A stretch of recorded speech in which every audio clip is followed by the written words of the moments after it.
cause or crash site. Turkish Airlines Flight 981 began breaking apart in mid-air after suffering extreme decompression and crashed into a forest. All 346 people were killed. 40 bodies were recovered, 6 of them still in their seats. Air India Flight 182 was blown up in mid-air by a bomb over the Atlantic Ocean. Wreckage from the plane and 131 bodies were recovered, with autopsies performed. Japan Airlines Flight 123 suffered mechanical failures 12 minutes into its flight and crashed into a mountain. It remains the single deadliest aircraft incident in history. Wreckage and even 4 survivors out of the 500 passengers were recovered. Those are just 3 examples. And yet, on September 11, 2001, we are told that a 757 crashed into a field and left virtually no identifiable wreckage or passengers. The Department of Environmental Protection also reported in October 2001 that no trace of jet fuel was found in groundwater or soil at the crash site. Flight 93 allegedly crashed with over 5,000 gallons, 37,500 pounds of jet fuel left. How is this possible? In 2006, during the trial of the alleged 20th hijacker Zacarias Moussaoui, the FBI provided a batch of evidence that allegedly survived a catastrophic crash in near-perfect condition. Among the exhibits were a red bandana, a Kingdom of Saudi Arabia driver's license, John Talagnani's driver's license, and flight attendant C.C. Lyle's personal effects, including her driver's license and Marriott hotel card. Although a 757 managed to obliterate itself upon impact, fragile material known as paper and fabric managed to survive nearly without a scratch.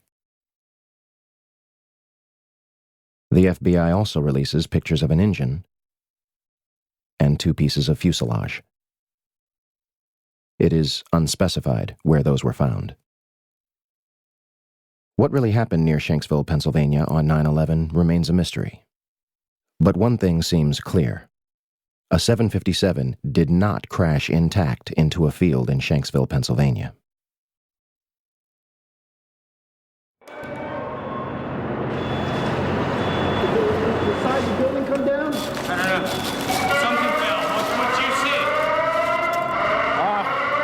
Pretty clear at one point, and then this whole bunch of smoke and glass, and I think we're just about the last ones in this building right now. I think you should leave. Everybody else is gone. Okay. I'll just make sure that there's nobody else coming downstairs. What happened? I hear the top of the building fell down. In 1984, construction began on World Trade Center Building 7, a 47-story office building 300 feet away from the North Tower. It opened to the public in 1987 and housed offices for Department of Defense, Internal Revenue Service, and was also the Secret Service's largest field office. Building 7 was considered the Central Intelligence Agency's largest station outside of Washington, D.C. The details of the office's functions remain classified. The Securities and Exchange Commission was also using the building to store 3,000 to 4,000 files related to their investigations. And, of course, they have no record of what those files were. On June 8, 1999, Mayor Rudolph Giuliani's Office of Emergency Management Command Center on the 23rd floor is opened. The new facility is located in downtown Manhattan, across the street from the World Trade Center's Twin Towers. The command center on the 23rd floor is bulletproof and bomb-resistant, with its own air supply and generators. It's linked to city airports, the Coast Guard, and the Pentagon. Computers will soon have detailed blueprints of every major building in New York City, as well as evacuation routes. Hurricanes and heat waves would be handled here, as well as terrorist attacks. Though New York officials say their facility is not impenetrable, they're confident it could handle even the worst crisis imaginable. Deborah Fayerick for CNN, New York.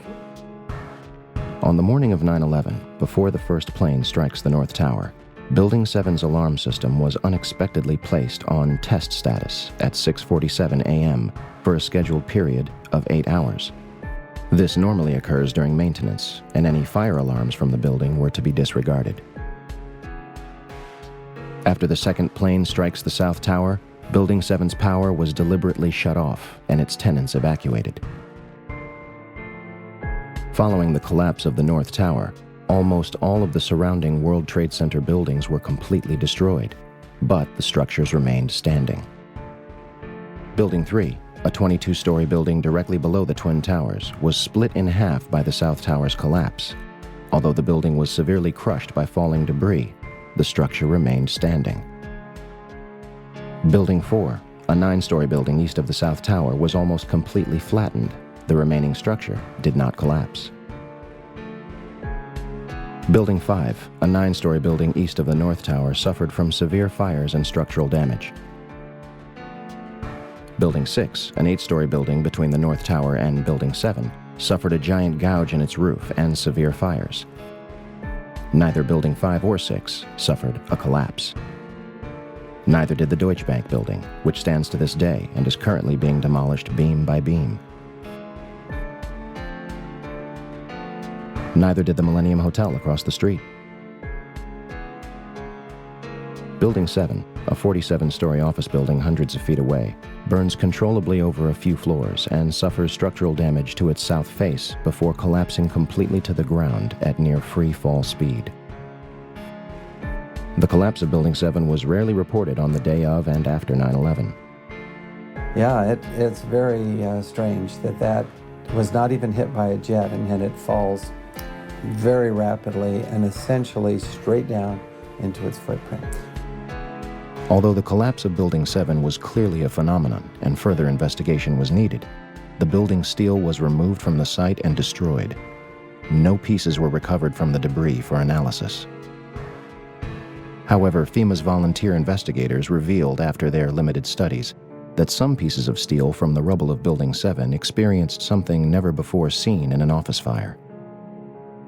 Some pieces of steel had large holes burned through them, evidence that a high-temperature corrosive material had formed and burned through the beams, suggesting temperatures of over 1,000 degrees Celsius were present.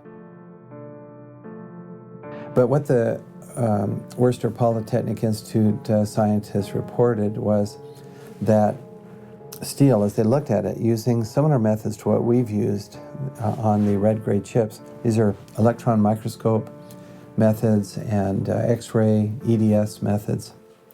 They found high temperature, indication of very high temperatures, oxidation and sulfidation, sulfur in the steel. Yet, this phenomenon will not be mentioned again, either by FEMA or other agencies investigating the collapse. Now let's fast forward to August of last year, 2008. NIST finally came out with their preliminary report. Now, it's very interesting. They ruled out diesel fuel fires. They said it is due, and they also ruled out any type of fatal damage from the towers collapsing, particularly the North Tower, which is across the street, Vesey Street, I think. And so there's some damage, sure, but they ruled out it was not fatal, and it did not contribute to the initiation of the collapse. That's what NIST says, and I agree with that. When questioned at a public comment session after the draft's release, NIST was forced to acknowledge that the collapse of WTC-7 experienced a period of freefall for 105 feet.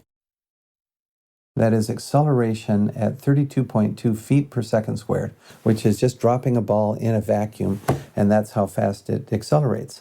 Finally, in their final report, they have this agreement having been with Chandler and with my comment also, that there was indeed acceleration, not just constant speed, and acceleration at the acceleration due to gravity. In other words, free fall. And they even mentioned free fall for about 105 feet.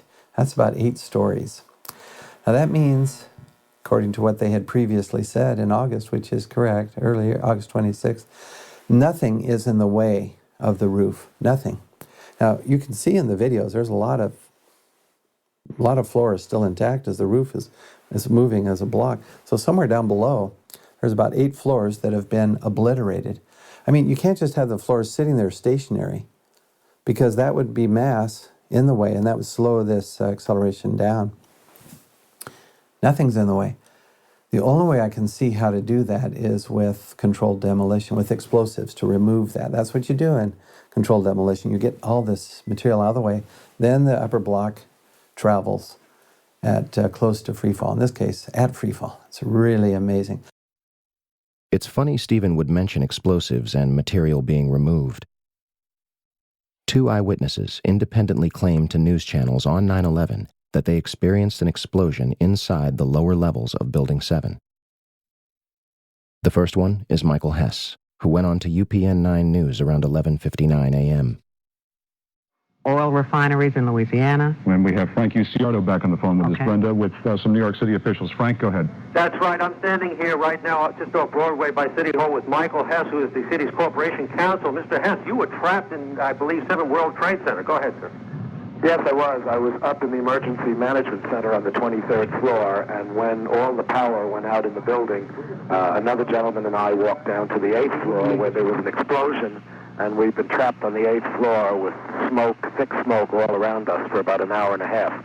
But the New York Fire Department, as terrific as they are, just came and got us out.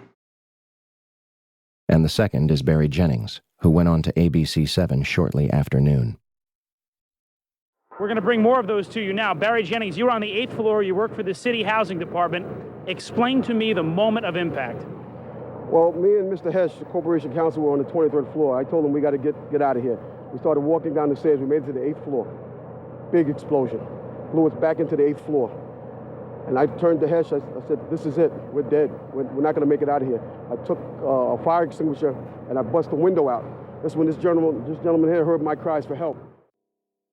We tracked Barry down in June 2007 to interview him and hopefully elaborate on his experience. Hi, my name is Barry Jennings. I'm 52 years old. I've worked for 33 years at one location. Basically, that's it. I'm married, father of 4. It was very funny. I was on my way to work. Traffic was excellent. I received a call that a small Cessna had hit the World Trade Center. I was asked to go and man the Office of Emergency Management at the World Trade Center 7 on the 23rd floor. As I arrived there were police all in the lobby. They showed me the way to the elevator. We got up to the 23rd floor. Me and Mr. Hess, who I didn't know was Mr. Hess at the time, we got to the 23rd floor. We couldn't get in. We had to go back down. Then security and police took us to the freight elevators where they took us back up, and we did get in. Upon arriving into the OEM EOC, we noticed that everybody was gone. I saw coffee that was on a desk. Still, the smoke was still coming off the coffee. I saw half-eaten sandwiches. And only me, Mr. Hess, was up there. After I called several individuals, one individual told me that to leave and leave right away. Mr. Hess came running back in and said, we're the only ones up here, we got to get out of here. He found the stairwell. When we reached the 6th floor, the landing that we were standing on gave way. There was an explosion and the landing gave way. And I was left there hanging. I had to climb back up, and now I had to walk back up to the 8th floor. After getting to the 8th floor,